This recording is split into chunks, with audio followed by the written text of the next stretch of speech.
একজন সামান্য police officer master plan করে রাজ্যের সিএম হয়ে যায়। কিভাবে সেই অসম্ভবকে সম্ভব করেছিল সেটাই দেখতে চলেছি আজকের এই সিনেমাটিতে। বলছিলাম সদ্য মুক্তিপ্রাপ্ত রামচরণ অভিনীত সিনেমা গেম চেঞ্জারের কথা। আর কোনো সময় নষ্ট না করে আর কোনো স্পয়লার না দিয়ে চলো সরাসরি গল্পের মধ্যে ঢুকে পড়া যাক। সিনেমার শুরুতেই দেখা যায় একটা বৃদ্ধ লোক শুধু অস্থির হয়ে যাচ্ছিল। সে কিছুতেই ঘুমাতে পারছিল না। পরে হঠাৎ করেই তার চোখের সামনে ফেসলেস এক মা আর তার ছেলে চলে আসে। এই দৃশ্যটা দেখে উনি আর নিজেকে সামাল দিতেই পারে না, হার্ট অ্যাটাক করে বসেন তিনি। কয়েকজন এই ব্যাপারটা জানতে পেরে ওনাকে হাসপাতালে নিয়ে যেতে থাকেন। ওনার নাম সাত্যা, আর আসলে উনি এই রাজ্যের সিএম। ফ্লাইওভার দিয়ে হাসপাতালের উদ্দেশ্যে যেতে থাকলে হঠাৎই ফ্লাইওভারের মধ্যে একটা গর্ত হয়ে ভেঙে যায়। এতে করে কোনো গাড়ি আর সামনের দিকে আগাতে পারছিল না।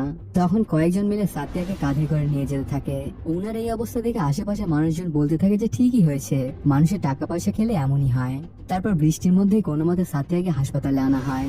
ওনার দুই পালিত ছেলে আছে, বড়জনের নাম মাগাধীর আর ছোটজন মপিদেব। হাসপাতালে আনাতে এখন একটু সুস্থই দেখা যাচ্ছিল সাত্যাকে, কিন্তু হঠাৎ করে ওনার হার্টবিটটা নীল হয়ে যায়। মারা গেছে সাত্যা।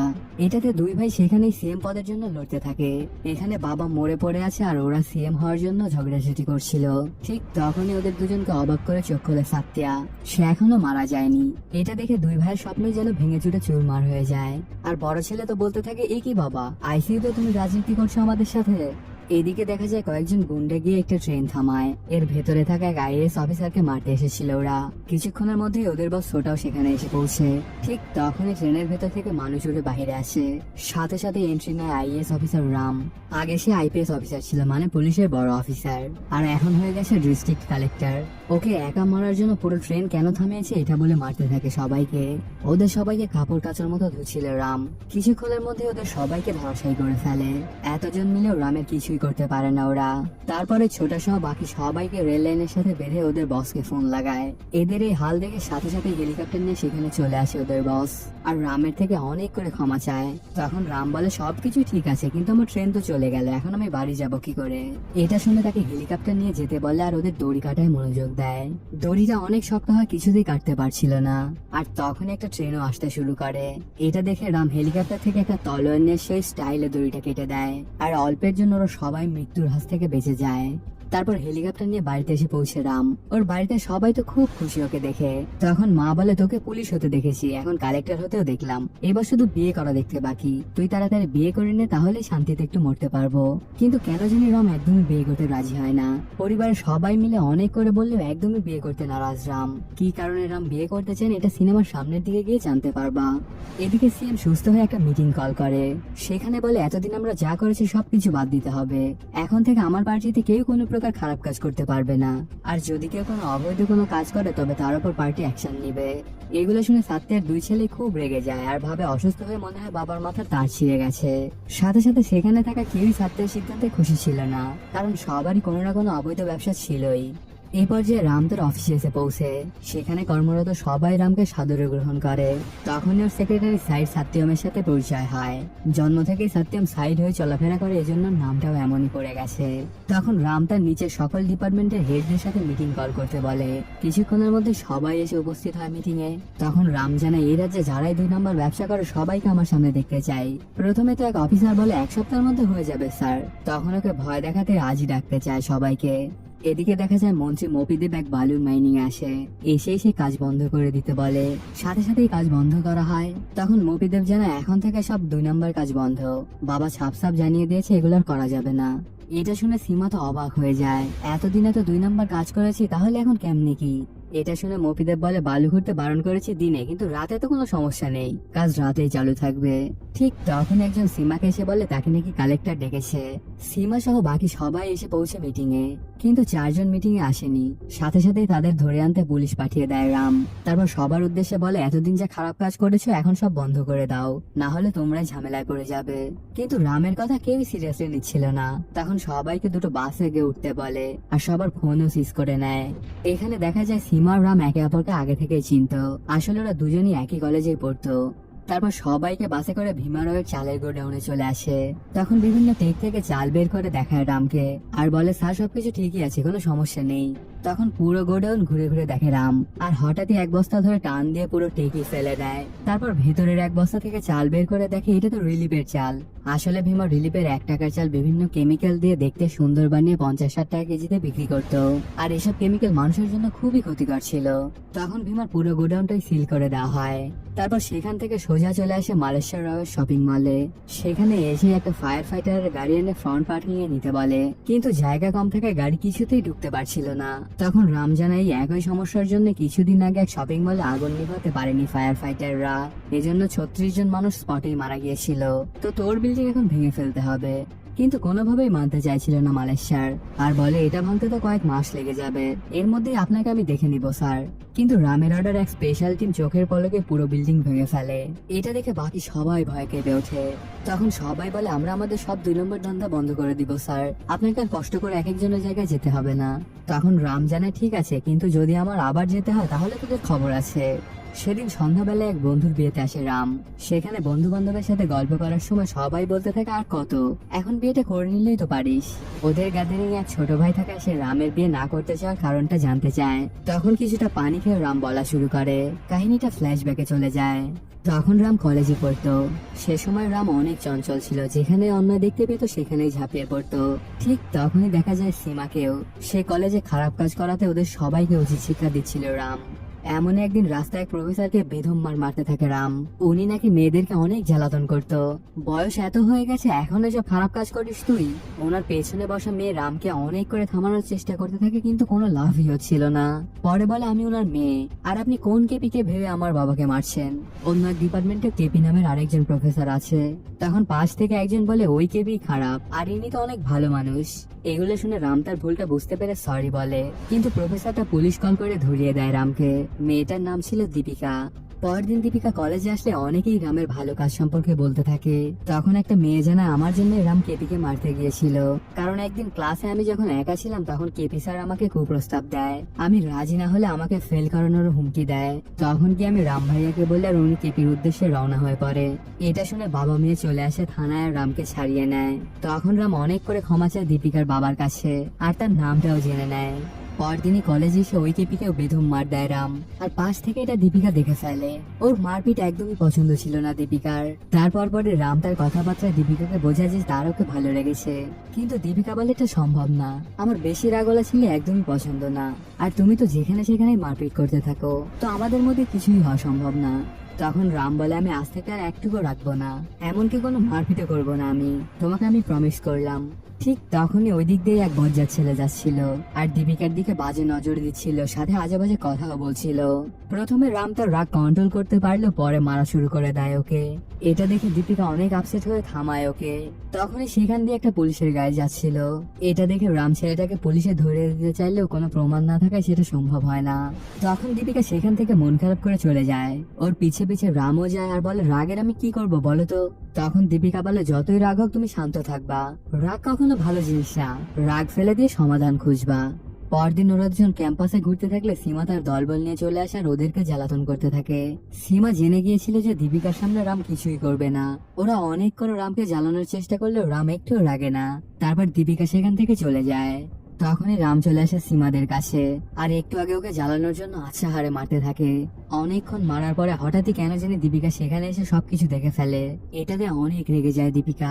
তারপর রামকে আবারও বোঝাতে থাকে যে রাগ দেখানোটা কোনোভাবেই ঠিক না, মানুষকে এভাবে মারপিট করা একদমই অন্যায়। তবে তোমার জন্য একটা উপায় আছে, তুমি আইএএস করে কালেক্টর হয়ে সেখানে গিয়ে রাগ দেখিও। তখন রাম বলে আইপিএস তো আরো বেশি ভালো, কিন্তু দীপিকা জানা আইপিএস করে যদি তুমি পুলিশ হও তবে ছোট বড় সব অপরাধের জন্যই এনকাউন্টার করবা, এই চাকরি তোমার জন্য না। আর যদি তুমি পুলিশ হও তবে কখনো আমাকে পাবা না, আর আমি জীবনেও তোমার সাথে আর কথাও বলবো না। কিন্তু দুর্ভাগ্যবশত রাম 6 নম্বরের জন্য আইএস হতে পারে না, সে আইপিএস করে পুলিশ হয়ে যায়। এই জন্য দীপিকাও আর তার সাথে কোন রকম কোনো যোগাযোগ রাখেনি। এমনকি দীপিকাকে ওর অবস্থা বোঝানোরও সময় পায়নি রাম। ওর বাড়িতে গিয়ে দেখতে পায় দীপিকা এই শহর ছেড়েই চলে গেছে। কাহিনীটা প্রেজেন্ট টাইমে চলে আসে। এই গল্প শুনে ছোটা বলে আমি তো চিনি দীপিকাকে, সে কোথায় থাকে সেটাও জানি। তখন সবাই মিলে ওকে জিজ্ঞাসা করলে মনে করতে পারছিল না, আর ঘুমিয়ে পড়ে, কারণ সে 1 বোতল পানি একাই খেয়ে নিয়েছিল। কাল সন্ধ্যার আগে তো মনে হয় না জায়গা পাবে সে। এতে অনেক চিন্তিত হয়ে পড়ে রাম, কি করবে কিছুই বুঝে উঠতে পারছিল না সে। পরে চলে আসে সীমার বালির জায়গায়, কিন্তু ভেতরে ঢোকে না, রাস্তায় দাঁড়িয়ে থাকে। তবে রাম কেন ভেতরে আসছে না এটা বুঝতে পারছিল না সীমা। এভাবেই কেটে যায় অনেকক্ষণ। এভাবে চলতে চলতে শ্রমিকদের কাজও শেষ হয়ে যায়। সবাই গিয়ে উঠে পড়ে ট্রাকে বাড়িতে যাওয়ার জন্য, কিন্তু ট্রাকে আগে থেকেই পুলিশ থাকায় সবাইকে ধরে নিয়ে যায় থানায়। এটাতে অনেক চিন্তিত হয়ে যায় সীমা। তারপর এখানে ঘটা সবকিছু এসে মফিদেবকে জানায়। তখন এসপি কে ডেকে ওর লোকদেরকে ছাড়তে বলে মফিদেব, কিন্তু এটা এসপির ক্ষমতার বাহিরে, কারণ কালেক্টর নিজে কেস করেছে ওদের বিরুদ্ধে। তখন উকিলকে বলে জামিন করাতে। তখন উকিল জানায় এটার একটা উপায় আছে, কিন্তু জন প্রতি 10 লাখ করে টাকা লাগবে। এজন্য আর কাউকে ছাড়ায় না মফিদেব। তখন সীমাকে বাহির থেকে লোক এনে আবার কাজ চালু করতে বলে। ততক্ষণে ছোটা ঘুম থেকে উঠে দীপিকা কোথায় থাকে সেটা জানিয়ে দেয়। সাথে সাথে রাম সাত্যমকে নিয়ে চলে আসে সেখানে, আর দীপিকাকে ডেকে আনতে পাঠায় সাত্যমকে। কিন্তু দীপিকা ওকে যেন রামকে ভেতরে আসতে বলো। কেন জানি রাম ভেতরে যাচ্ছিল না, আর দীপিকাও আসছিল না দেখে সে গাড়ি নিয়ে চলে যেতে থাকে। ঠিক তখনই দীপিকা চলে আসে। ওকে দেখে গাড়ি নিয়ে পিছিয়ে আসে রাম। কয়েক বছর পর আবারও দেখা হচ্ছে দুজনের। তখন দীপিকা রামকে ওর বৃদ্ধাশ্রমের ভেতরে আসতে বলে, কিন্তু কেন জানি রাম ভেতরে আসতে চাইছিল না। এটাতে দীপিকা অনেক রেগে গিয়ে সেখান থেকে চলে যেতে থাকে। সে ভেবেছিল রাম আইএস হওয়াতে ওর ভাব বেড়ে গেছে। ঠিক তখনই ওই জেলার কালেক্টর চলে আসে, আর রামকে বলে তুমি পারমিশন ছাড়া কেন আমার জেলায় ঢুকেছো, এর জন্য তোমার চাকরিটাও চলে যেতে পারে। তারপর ওর অ্যাসিস্ট্যান্টকে বলে কমপ্লেন সাবমিট করতে। তখনই রাম দুই জেলার সীমানা দেখিয়ে বলে আমি আমার জেলাতেই আছি, বর্ডার ক্রস করেছো তো তুমি, তো এখন তোমার কি হবে। যখন ওই কালেক্টরটা তার ভুল বুঝতে পারে তখন রামের কাছে অনেক করে ক্ষমা চায়, আর বলে আমার চাকরিটার মাত্র 6 মাস আছে, প্লিজ কোনো কমপ্লেন করো না। এসব কিছু শুনে দীপিকা বুঝে যায় কেন রাম এদিকে আসছিল না, কারণ দীপিকা বৃদ্ধাশ্রমটা ছিল অন্য জেলায়, আর উপরের পারমিশন ছাড়া এক জেলার কালেক্টর অন্য জেলায় ঢুকতে পারে না। পরদিন সীমা মফিদেবকে জানায় কাজ করতে বাইরে থেকে কেউ আসছে না, এই জন্য মফিদেব রামকে ডেকে পাঠায় তার সাথে কথা বলবে বলে। কিন্তু রাম ওর সাথে দেখা করতে না যাওয়া সেই চলে আসে রামের কাছে, আর বলে কোনো মন্ত্রী যদি কালেক্টরকে ডাকে তাহলে তার সেখানে যেতে হয়, তোর কি এটুকু কমন সেন্স নেই। তখন রাম বলে আমি এখন শান্তি মিটিং এ ব্যস্ত, আপনি একটু পরে আসুন। ইচ্ছা না থাকলে মফিদেবকে বাইরে এসে অপেক্ষা করতেই হয়। কেটে যায় কয়েক ঘন্টা, এতক্ষণে শেষ হয়ে যায় মিটিং। তখন মফিদেব এসে রামকে রাগ দেখে তার লোকদেরকে ছাড়তে বলে। এগুলো শুনে রাম জানা ছেড়ে তো দিব, কিন্তু একটা লিখিত দিয়ে দেন। রামের কথায় আরো খেপে যায় মফিদেব, কিন্তু রামও তো হার মানার পাত্র নয়।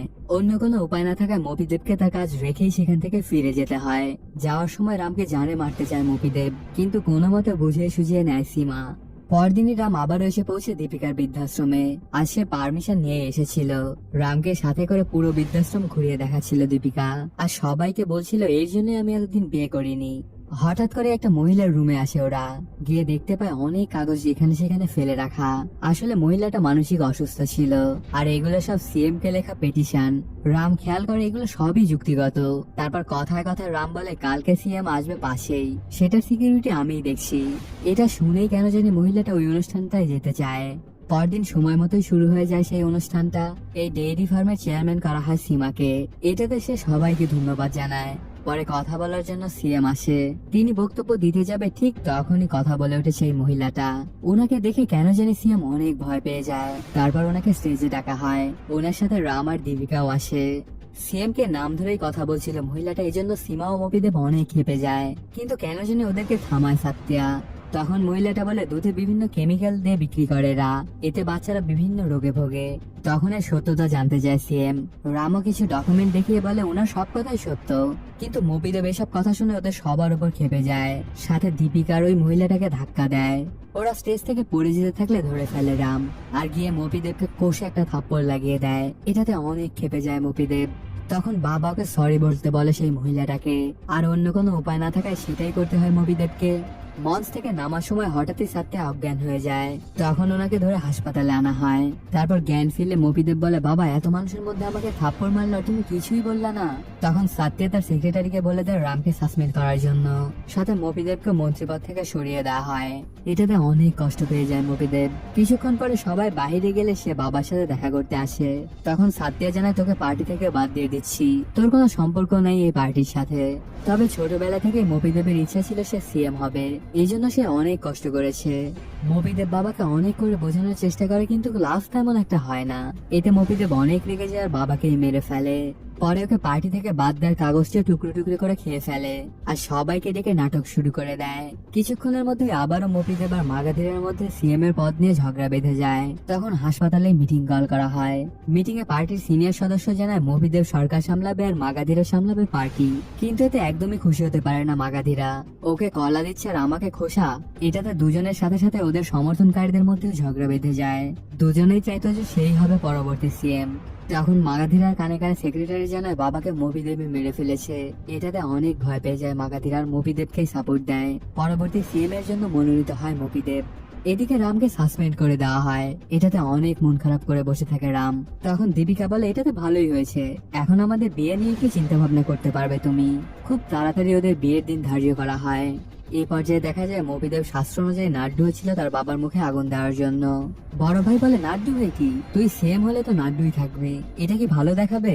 তখন মফিদেব বলে এটাই সিম্প্যাথির রাজনীতি। আজকে সাত্যার শেষ কার্য সম্পন্ন করা হবে। তখন সাত্যার সেক্রেটারি তার করে যে একটা ভিডিও চালায় যেটাতে সাত্য তার শেষ ইচ্ছা বলে গেছেন। এদিকে সাত্য মারা যাওয়ায় পুরো রাজ্যের খুবই বাজে অবস্থা। এর মধ্যেই রাম যাচ্ছে বিয়ে করতে। ঠিক তখনই এসে মন্ত্রীকে থাপ্পড় মারার অপরাধে রামকে ধরে নিয়ে যায়। মন্ত্রী নাকি ওর নামে কেস করেছে।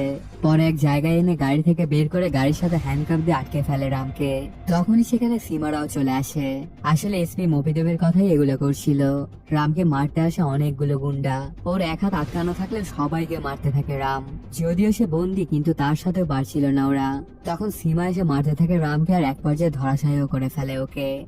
এদিকে সাত্যার ওই ভিডিওতে সাত্যার উত্তরসারি করে যায় রামকে, মানে পরবর্তী সিএম হবে রাম। এটা শুনে এসপিটা রামকে বাঁচায়। তখনই সেখানে অনেক কমান্ডো চলে আসে, সাথে একটা হেলিকপ্টার রানে রামকে নিয়ে যাওয়ার জন্য। রাম তো কিছুই বুঝে উঠতে পারছিল না যে হচ্ছেটা কি। তারপর ওকে সরাসরি আনা হয় সাত্যার শেষ কার্যের জায়গায়। রামকে দিয়ে সাত্যার মুখে আগুন দেওয়া হয়। রাষ্ট্রীয় মর্যাদায় সাত্যার শেষ কার্য সম্পন্ন করা হয়।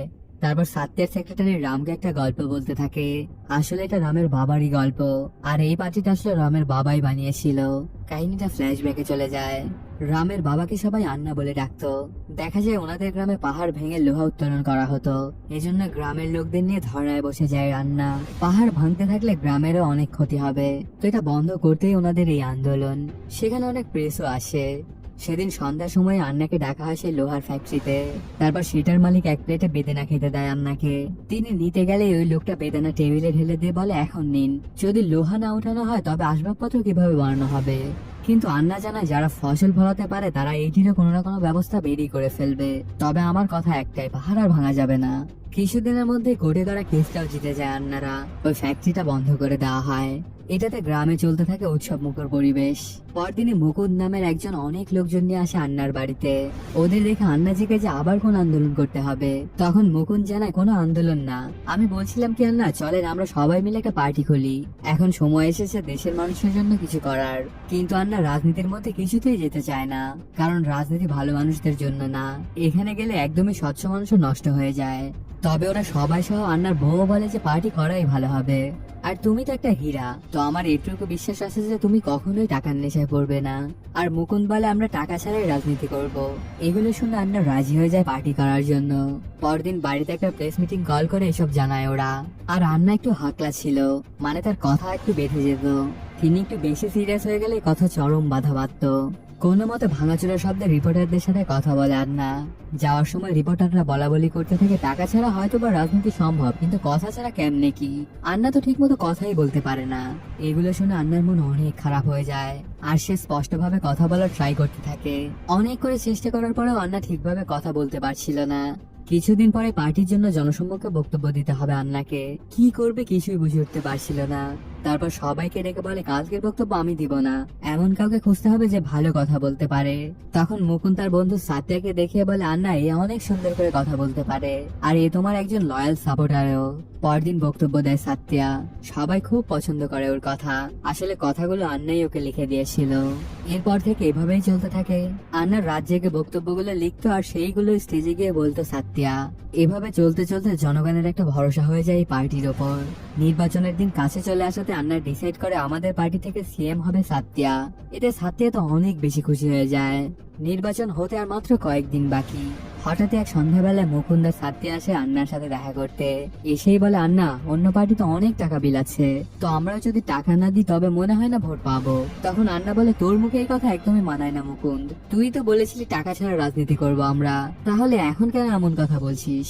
এগুলো শুনে মুকুন্দ বলে, সবই ঠিক আছে, কিন্তু টাকা না দিলে তো আমরা হেরে যাব, আর টাকাটা তো আমাদেরকেও দিতে হবে না।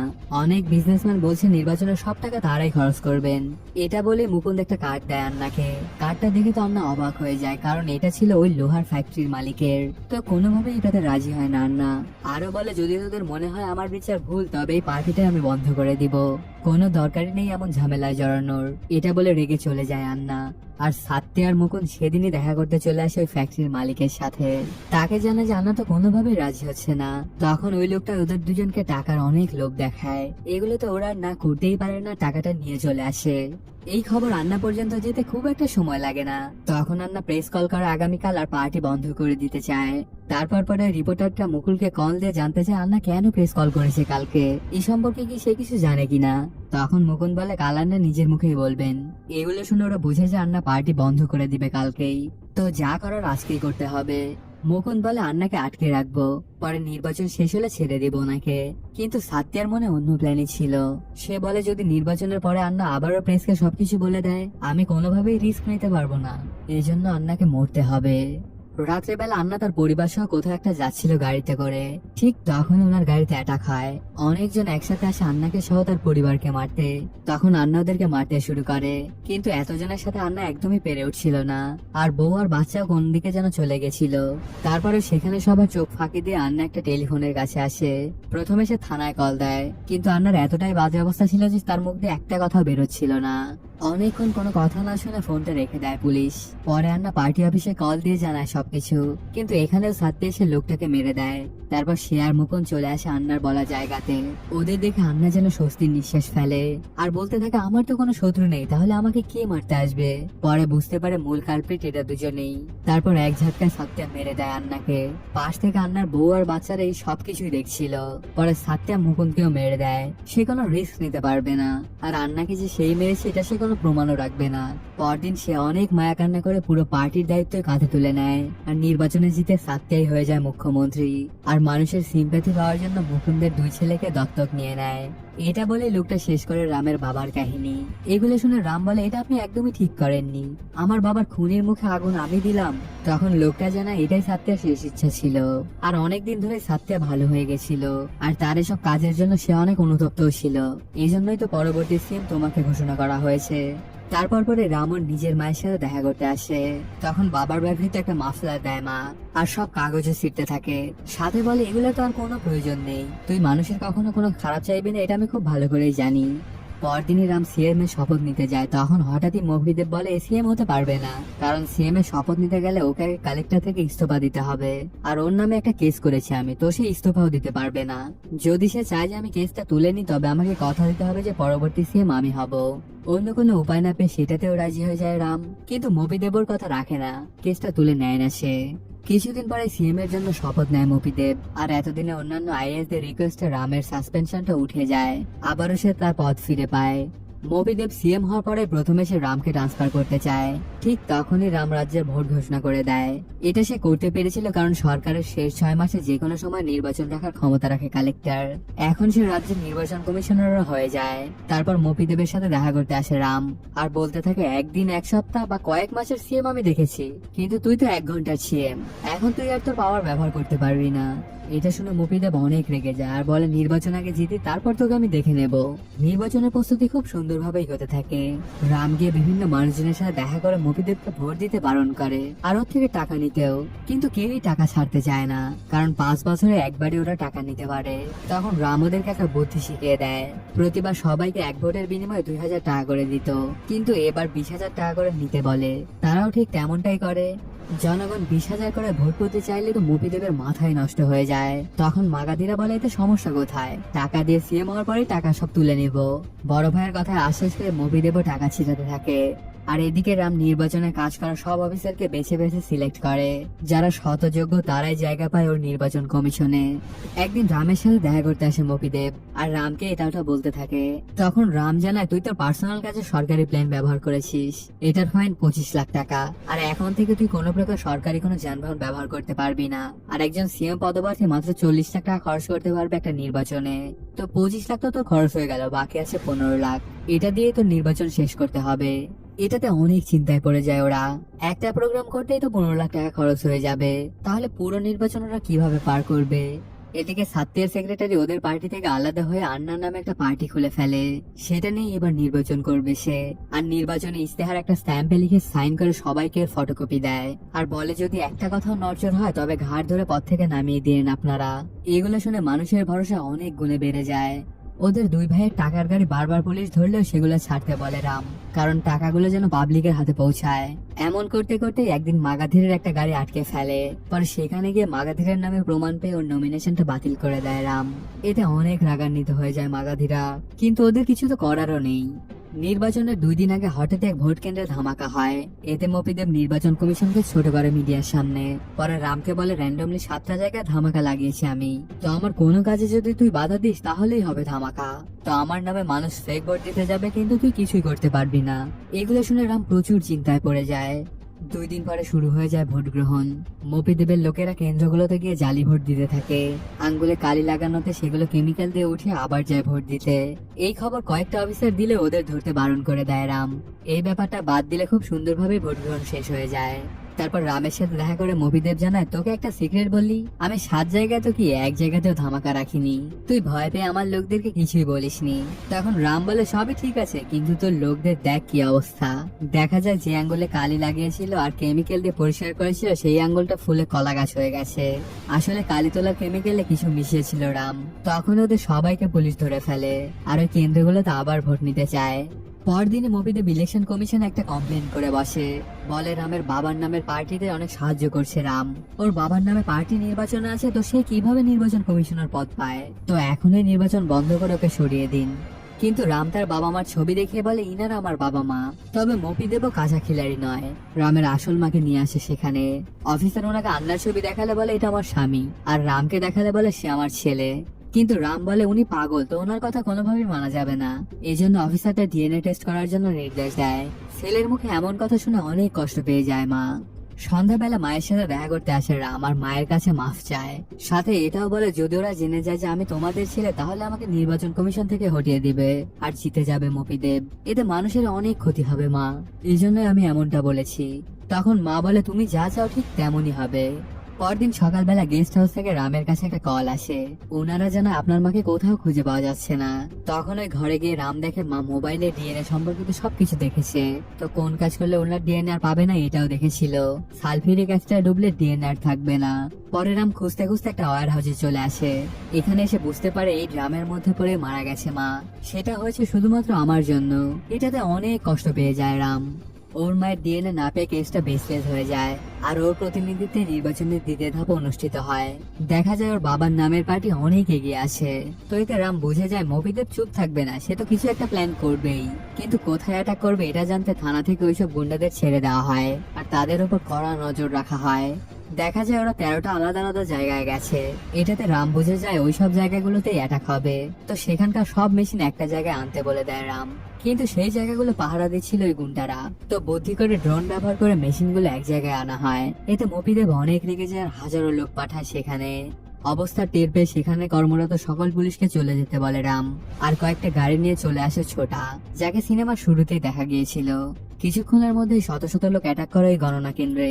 কিন্তু ছোটারা কয়েকজনই তাদের জন্য ইনাফ। ওদের ময়লার মতো সাফ করতে থাকে এরা।